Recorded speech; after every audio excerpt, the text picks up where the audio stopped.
और अब आपको एक बार फिर से लेकर चलते हैं गोगामेडी, क्योंकि वहां सुखदेव सिंह गोगामेडी का अंतिम संस्कार किया जाना है और रीतियों को निभाया जा रहा है।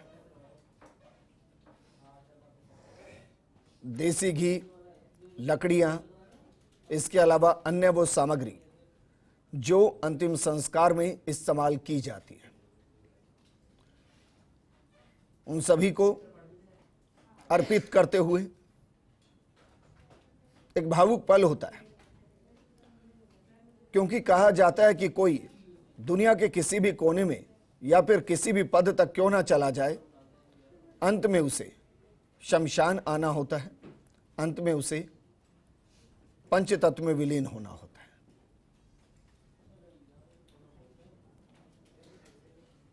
तो वहीं दूसरी तरफ जो मांग की गई थी कि अपराधियों को पकड़ा जाए, पुलिस मुख्यालय ने अपराधियों की सूचना देने पर 5 लाख रुपए का इनाम घोषित किया है।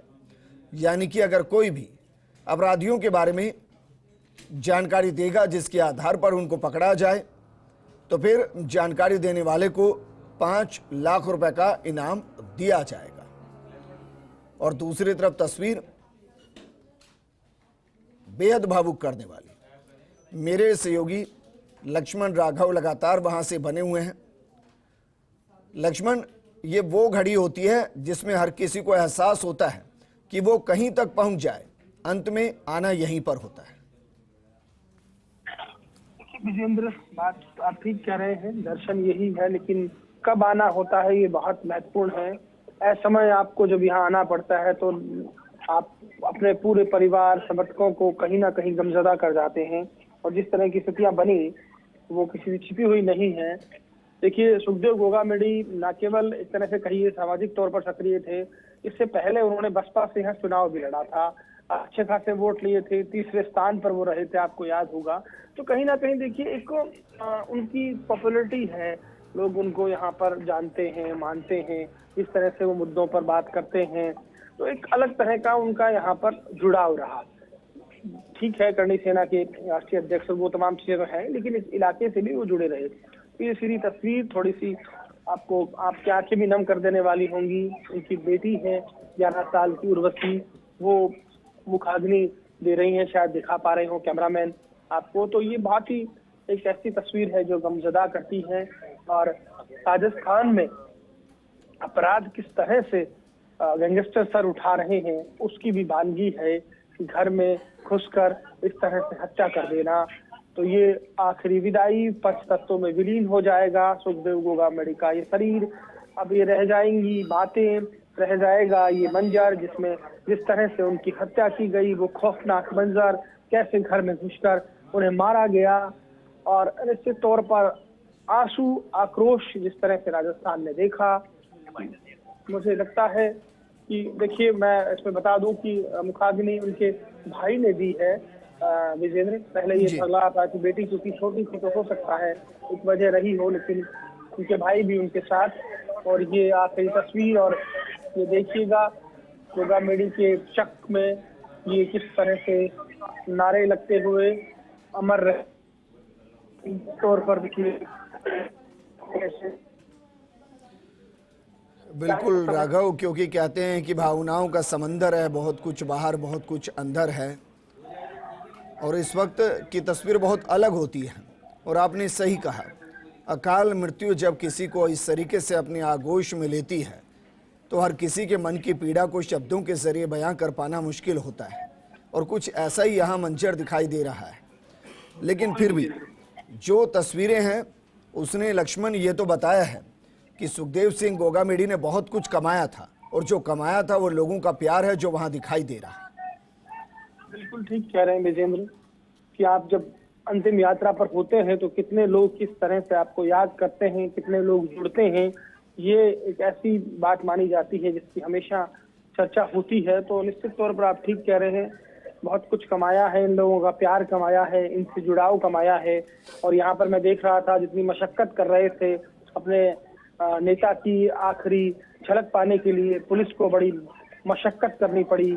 और जैसा कि मैंने कहा कि पॉलिटिकल व्यक्तित्व भी इस लिहाज से थे कि इन्होंने बसपा से चुनाव भी लड़ा था, जिसमें 30,000 से अधिक मत इन्होंने हासिल किए थे। तो वो तमाम चीजें हैं, सामाजिक मुद्दों के साथ पॉलिटिकल सक्रियता, और इसके अलावा यहाँ के जो मैंने कहा कि मेला आप तो जानते ही हैं, वाकिफ हैं आप राजस्थान की जितनी भी परंपराएं मेले हैं, तो वहाँ भी इनका बहुत सक्रिय योगदान रहता था। तो ऐसे तौर पर देखिएगा बहुत सारे लोग गमजदा भी थे, कुछ लोग आखिरी झलक पाने को, अपनी पुष्पांजलि अर्पित करने को बेताब भी थे, नम आंखों से विदाई दे रहे थे। तो ये तमाम चीजें यहाँ पर नजर आई, लेकिन अंतिम सत्य यही कि अब सुखदेव गोगामेड़ी इनके बीच नहीं है, हमारे बीच नहीं है। उनकी देह पंचतत्व में विलीन हो रही है, और मुझे लगता है राजस्थान में एक गुस्सा इस बात का भी है कि जिस तरह से गैंगस्टर इस तरह की घटनाओं को अंजाम दे रहे हैं, और उसके बाद जो खास तौर पर वो वसूलियां करते हैं, फिरौती वसूलते हैं, व्यापारियों को तंग करते हैं, तो उसके खिलाफ एक माहौल बना है विजेंद्र। हालांकि ये वक्त नहीं है, लेकिन मैं जोड़ना चाहूंगा कि नई सरकार के सामने सबसे बड़ी चुनौती, आप भी शायद मान रहे होंगे, यही होगी कि इन गैंगस्टर्स को कैसे नेस्तनाबूद किया जाए। बिल्कुल लक्ष्मण, क्योंकि जिस तरीके से घटनाएं घटती हैं उसके बाद ये सवाल खड़े होते हैं। हालांकि मैं व्यक्तिगत तौर पर यह भी मानता हूं कि बीते 3 से 4 सालों में कई गैंगस्टर्स का सफाया हुआ है, राजस्थान में कई गैंग्स का सफाया हुआ है, और एक्टिवली कोई गैंगस्टर राजस्थान की ज़मीन पर रहकर बड़ी गैंग को संचालित कर रहा है ऐसा दिखाई भी नहीं देता। लेकिन जब इस तरीके की घटनाएं घटती हैं तो ये भी समझ में आता है कि विदेश की ज़मीन पर बैठकर राजस्थान में गोलियां चलवाई जा सकती हैं। वो ज्यादा खतरनाक स्थिति है मुझे लगता है विजेंद्र, कि जेल से ऑपरेट हो जाए, मारने वाले का कुछ भी ना बिगड़े, शूटर किराए पर लिए जाए और इस तरह से हत्याओं को अंजाम दे दिया जाए। मुझे लगता है लॉ एंड ऑर्डर को लेकर ज्यादा सवाल ऐसी स्थिति में खड़े होते हैं। बिल्कुल लक्ष्मण, और क्योंकि मैं जिक्र कर रहा था कि 5:34 पर सूर्य अस्त होगा और उससे पहले मुखाग्नि दी जानी जरूरी है, और ऐसा होता हुआ भी दिखाई दिया है, क्योंकि शास्त्रों के हिसाब से ये बेहद ज़रूरी है कि सूर्य अस्त से पहले मुखाग्नि दी जाए। यहाँ जो ये सब चल रहा है राघव, क्योंकि आप वहाँ कवर कर रहे हैं सुबह से, ये कुछ ऐसी यादें हैं जो जहन से जल्दी जाएंगी नहीं। देखिए बिल्कुल ठीक कहा आपने, ये जो आखिरी विदाई है और जो पंचतत्व में विलीन हुआ है, ये जो अग्नि है, ये लोगों के दिलों में भी कहीं ना कहीं जल रही है, उन शूटर्स के खिलाफ, उन लोगों के खिलाफ माफी चाहूंगा, इस घटना के खिलाफ। तो आप ठीक कह रहे हैं, कभी जल्दी से बुझने वाली नहीं है, क्योंकि जिस तरह से घटना को अंजाम दिया गया, जिस विभत्स तरीके से, वो आपने उस दिन बहुत उसको जिस तरह से शब्दों में बताया था, कितना मुश्किल आपके लिए भी रहा होगा। और सबसे बड़ी बात आपने कही थी कि 17, 18, 20 साल के लोग लग रहे हैं, तो वो चीजें निश्चित तौर पर देखिए मिटने वाली नहीं है। लेकिन ये तस्वीर, जैसा कि मैंने कहा, अंतिम सत्य कि अब सुखदेव गोगामेड़ी हमारे बीच नहीं है, लेकिन उनका संघर्ष, उनकी बातें, उन्होंने जो बातें खास तौर पर तनाव धर्म की बात भी वो बहुत करते थे, तो ये तमाम चीजें हमेशा रहेंगी, लेकिन सुखदेव गोगामेड़ी नहीं रहेंगे। अच्छा लक्ष्मण, क्योंकि हजारों की संख्या में लोग हैं, सबको सहमित रखना बेहद मुश्किल होता है, तो सभी के बीच में फिलहाल उस धागे का काम कौन कर रहा है जो सबको बांधे हुए है? विजेंद्र, बिल्कुल अहम सवाल पूछा है। सबसे बड़ी चुनौती यही थी, पुलिस को भी बहुत इस बात का कहीं ना कहीं, इस तरह से कहिएगा, बहुत सावधानी पुलिस बरत रही थी।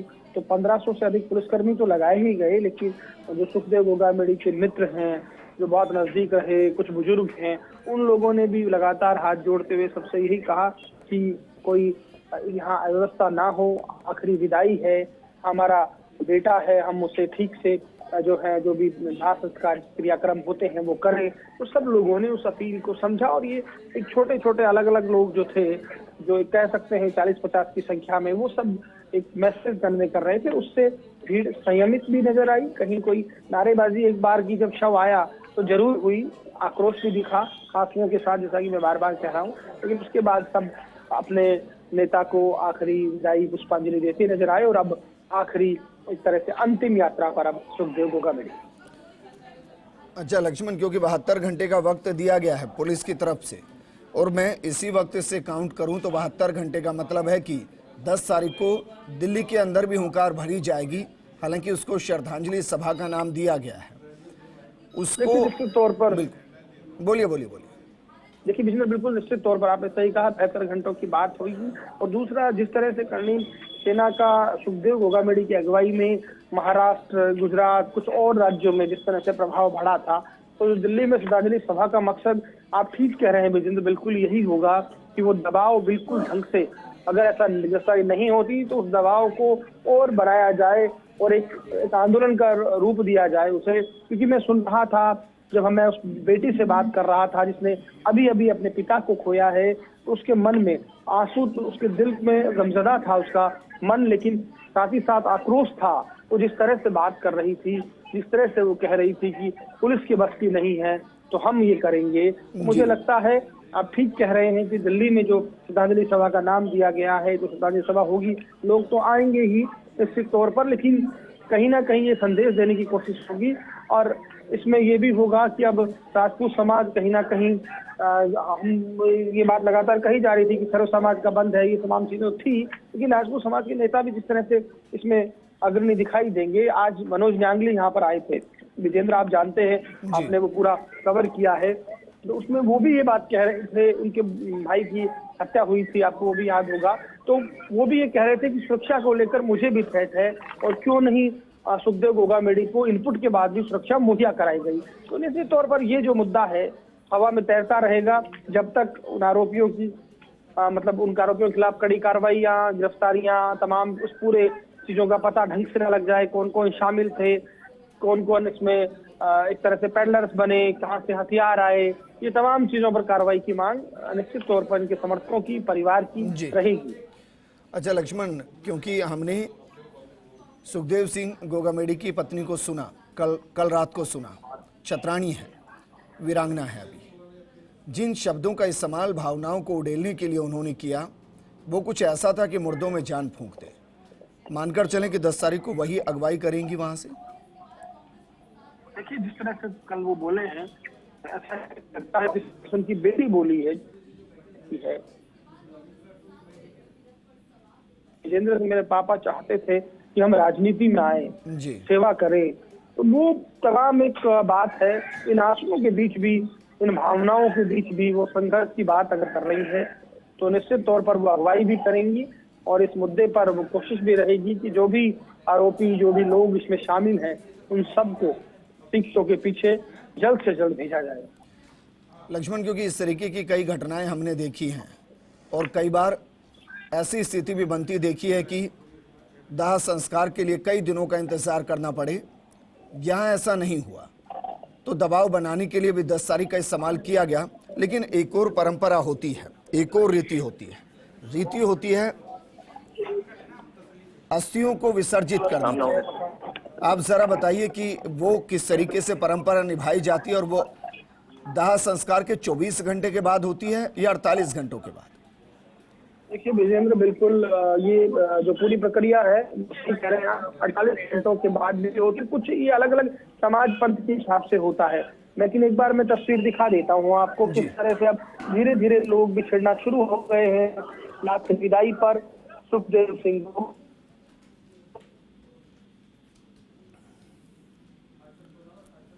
बिल्कुल लक्ष्मण, तस्वीरें हम देख पा रहे हैं, जलती चिता को भी देख पा रहे हैं, उससे उठती लपटों को भी देख पा रहे हैं और उन लपटों के साथ लगते जयकारों को भी सुन पा रहे हैं। मेट्रो मास के बाहर से जो भावनाओं का सैलाब शुरू हुआ, वो गोगामेडी तक लगातार जारी है। वो शब्दों के जरिए भी जारी है, वो नारों के जरिए भी जारी है, वो आक्रोश के जरिए भी जारी है और वो अंतिम सफर पर निकले सुखदेव सिंह गोगामेडी के पीछे चल रहे लोगों के जरिए भी जारी है। गांव बस्ती में कहा जाता है कि कौन कितने बड़े कुल में, कितने बड़े परिवार में, कितने संपन्न परिवार में पैदा हुआ, ये जानना है तो देखिए कि पैदा होने पर आगे नाचने वाले कितने हैं और किसी ने अपनी जिंदगी में कितना कमाया है, कितना लोगों की सेवा की है, कितना मान सम्मान पाया है। अगर ये समझना है कि असली पूंजी किसके पास कितनी रही है, तो फिर ये देखिएगा कि जब अर्थी पर वो चल रहा है तो उसके पीछे कितने लोग चल रहे हैं। और इस जलती चिता ने और इसके चारों तरफ मौजूद हजारों लोगों ने बता दिया कि सुखदेव सिंह गोगामेडी ने वो पूंजी कमाई जो लोगों के दिल में थी सीधी, वो पूंजी कमाई जो आज साथ खड़ी है और वो पूंजी कमाई जो साथ जा रही है। ये तस्वीरें गोगामेडी से, और ये एक बहुत अलग तरीके का विहंगम दृश्य है। एक तरफ सूर्य अस्त हो रहा है और दूसरी तरफ चिता जल रही है। एक जिंदगी का ये भी एक पहलू है। ये जिंदगी का एक ऐसा चरण है जहां से आगे सिर्फ यादें बचती हैं, वो यादें जो व्यक्ति के पूरे चरित्र को, पूरी जिंदगी को परिभाषित करती हैं।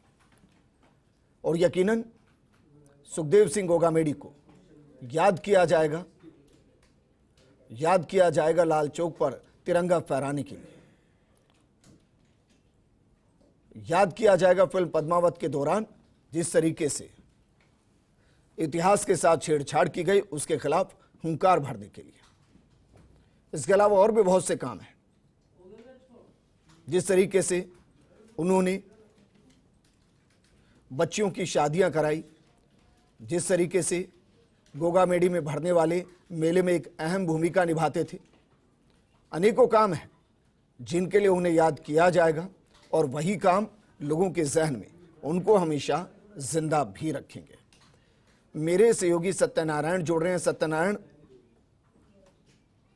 क्या इत्तेफाक है कि एक तरफ सूर्य अस्त और एक तरफ सर्व समाज की मांग उठाने वाले सुखदेव सिंह गोगामेडी पंचतत्व में विलीन हो रहे हैं, एक जिंदगी अस्त हो रही है। बिल्कुल का संगीन माहौल है विजेंद्र। गोगामेडी कस्बा जो है आज शायद ही इस कस्बे में किसी घर में चूल्हे जले, ऐसा लगता नहीं है, क्योंकि लोगों ने आज सुबह से अपने अपने प्रतिष्ठान, अपने अपने दुकानें खुद की इच्छा से बंद कर रखे हैं। जो यहाँ एक बड़ा मेला बढ़ता है विजेंद्र, उसके अंदर भी सुखदेव सिंह काफी अहम रोल निभाते थे। आर्थिक के साथ साथ वो अन्य मदद भी यहाँ पर करते थे, जिससे कि गोगामेडी का जो नाम है, गोगा महाराज का जो मंदिर का जो नाम है, वो राजस्थान के बाहर तक पहुंचे। यही कारण क्या है, उत्तर प्रदेश और मध्य प्रदेश से भी इस गोगा मंदिर के अंदर कई मंत्री, कई विधायक, कई जनप्रतिनिधि यहाँ पर धोख लगाने आते हैं। आज शायद जो गोगामेडी कस्बा है वो इस लायक तो नहीं है कि वो सुखदेव सिंह को याद ना करे, लेकिन बता दूं आपको कि करीबन 5000 से जो अधिक लोग का जमावड़ा यहाँ हुआ है, उनकी उपस्थिति के अंदर आज सुखदेव सिंह गोगामेडी का जो पार्थिव देह है वो पंचतत्व में विलीन हो रही है। तो माना जा रहा है कि एक अजीब छटा है। और जब मुखाग्नि दी गई विजय, तो सुखदेव सिंह अमर रहे के नारे यहाँ पर जो गुंजयमान हुए हैं, पूरे गाँव के लोग, चाहे वो महिला हो चाहे पुरुष हो, हर व्यक्ति मौजूद था। महिलाएं अपने घरों से ही पूरा गोगामेडी को पार्थिव देह उनके दर्शन कर रही थी। तो माना जा रहा है कि गोगामेडी का जो हस्ती थी, जो उन्होंने अपनी हस्ती का यादें छोड़ी है, तो वो शायद इसकी शक्ति पूर्ति नहीं हो सकती। और अब ये तय करना गोगामेडी के बाद में आखिर कौन है, क्योंकि जो हमें जानकारी मिल रही है कि अब कर्णी सेना का जो भार है, कर्णी सेना के जो अध्यक्ष भार है, उनके छोटे भाई को सौंपा जाएगा। हालांकि अभी तमाम जो राजपूत नेता है वो इस बारे में चर्चा कर रहे थे और वो शायद सीए की बैठक के बाद में, इसके बाद में मीटिंग भी होगी कि आखिरकार किसको दिया जाए। लेकिन गोगामेडी की जो शख्सियत, जो हस्ती थी, वो शायद ही कोई दूसरा उस हस्ती तक पहुंच सके। विजेंद्र, सत्यनारायण, सीए की बैठक कब होगी? देखिए, कल का बताया जा रहा है कि कल सीए की बैठक है। हालांकि राजपूत समाज के जो लोग हैं उनकी अभी 9 बजे मीटिंग होनी है गोगामेडी के कस्बे के अंदर ही। उस मीटिंग में तय किया जाएगा कि किस प्रकार से वो बैठक आयोजित करेंगे और बैठक आयोजित कहाँ पर होगी। हालांकि 10 तारीख का जो एक दिल्ली के अंदर श्रद्धांजलि सभा है वो भी बताई जा रही है कि उसको भी शायद वो बैठक के रूप में ले सकते हैं। ऐसे में अभी 9 बजे की जो मीटिंग होनी है गोगामेडी कस्बे के अंदर, वो महत्वपूर्ण होनी है। तमाम राजपूत समाज के जो नेता है, सबसे महासभा के जो नेता है वो यहाँ पर मौजूद है, जनप्रतिनिधि मौजूद है, खुद पूर्व मंत्री राजेंद्र गुड़ा यहाँ मौजूद है, विधायक मनोज नागलिया मौजूद है। तो तमाम नेताओं और जनप्रतिनिधि की यहाँ बैठक होगी। उसके बाद में तय किया जाएगा कि जो बैठक दिल्ली होनी है उसी को मेन बैठक माना जाएगा या फिर गोगामेडी कस्बे के अंदर भी कोई बड़ी बैठक आयोजित की जाएगी। विजेंद्र,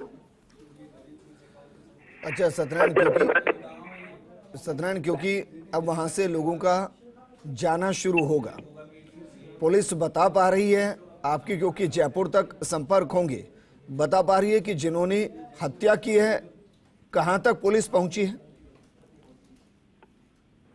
जिन्हें हमारी आज दोपहर में भी डीजी क्राइम दिनेश अमन से बात हुई थी, उनका साफ कहना है कि समय या फिर मैं आपको मिनट नहीं बता पाऊंगा, लेकिन ये जरूर है कि काफी अहम क्लू पुलिस को मिले हैं और पुलिस जल्द से जल्द इस पूरे घटनाक्रम के जो आरोपी हैं उनको अंजाम तक पहुंचा देगी। जो उनका लैंग्वेज साफ कहा है कि किसी भी सूरत के अंदर वो बख्शे नहीं जाएंगे। तो माना जा रहा है कि आज या कल के अंदर, हालांकि 20 से अधिक जो टीमें हैं वो उन्होंने लगाई है, अलग अलग छठे में जो अधिकारी हैं जो वास्तव में सुपर कॉप्स जिनको कहते हैं, वो इस पूरे महत्वपूर्ण कार्य में लगे हुए हैं। तो माना जा रहा है कि आज देर रात तक या कल दोपहर तक तो सुखद सूचना आ सकती है कि हाँ, जो आरोपी हैं उनको उनके अंजाम तक पहुंचा दिया गया है। ऐसा जैसा पुलिस के अधिकारी बता रहे हैं कि जल्द से जल्द इस पूरे अभियान को सफल बनाया जाएगा। विजेंद्र, अच्छा सत्यनारायण, क्या ये कंफर्म हो चुका है कि संपत नेहरा, रोहित गोदारा उर्फ स्वामी और लॉरेंस बिश्नोई इन्हीं का हाथ है इसमें? बिल्कुल 100% जहां तक पुलिस अधिकारियों का मानना है कि लॉरेंस बिश्नोई, संपत नेहरा और रोहित गोदारा ये ही मेन व्यक्ति है। हालांकि इनके अलावा और भी कई नाम आए, उनकी पुष्टि नहीं हो पाई है, लेकिन इन्हीं का बताया जा रहा है कि पूरा रोल इन्हीं का है और किसी बात की दुश्मनी को लेकर इस वारदात को अंजाम दिया गया है। इसके अंदर दोनों जो शूटर है, एक शूटर को चोपड़ा से जयपुर से दिया गया है और दूसरे शूटर को महेंद्रगढ़ हरियाणा से दिया गया है। महेंद्रगढ़ से नीरज फौजी को तैयार किया गया था और साथ साथ चोपड़ा से रोहित राठौड़ को तैयार किया गया था। हालांकि इन घटना के बाद में दोनों शूटर फरार है, उनके पास हथियार भी है। ऐसे में पुलिस की 20 से अधिक टीमें लगातार उनकी पीछ चल रही है। करीबन 3 टीमें हरियाणा पहुंची हुई है। हरियाणा के डीजीपी खुद इस पूरे मामले के अंदर राजस्थान पुलिस का सहयोग कर रहे हैं और वाकई जो अधिकारी हैं वो भी पुलिस की टीमों के साथ सर्च ऑपरेशन में लगे हुए हैं। विजेंद्र, अच्छा सत्यनारायण, आपकी बातचीत हुई होगी, क्योंकि जो बुलेट चली उनके खोखों से कम ये तो पता चलता है कि कौन सी रिवॉल्वर इस्तेमाल की गई, और ये जानकारी लग पाई कितने राउंड फायर हुए थे कुल? देखिए, जो पोस्टमार्टम हुआ है उसके अंदर सुखदेव गोगामेडी को 8 गोलियां लगी है। इसका सबूत हमें मिल चुका है।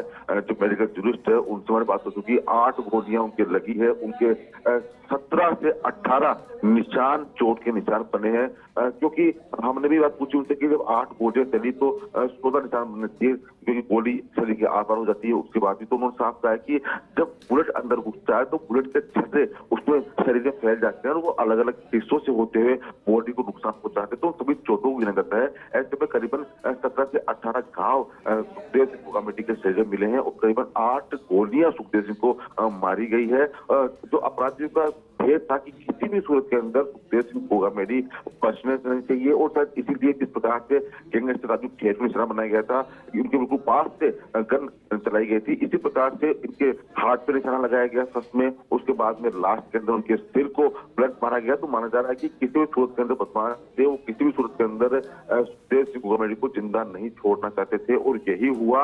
वो सुखदेव सिंह गोगामेडी आज हमारे बीच में नहीं है। 8 गोलियां लगने के बाद भी करीबन 1 घंटे तक उन्होंने जीने का प्रयास किया, डॉक्टर ने बताने का प्रयास किया, लेकिन शायद ईश्वर को ये मंजूर नहीं था और सुखदेव सिंह गोगामेडी आज बीच में नहीं है। जहां तक बात करें पुलिस अधिकारियों की, तो लगातार जो पुलिस टीमें हैं बदमाशों के पीछे है और हो सकता है कि सफलता जल्द ही पुलिस के हाथ लग जाए। बिल्कुल सत्यनारायण, शुक्रिया हमारे साथ जुड़ने के लिए। तस्वीरें वहां से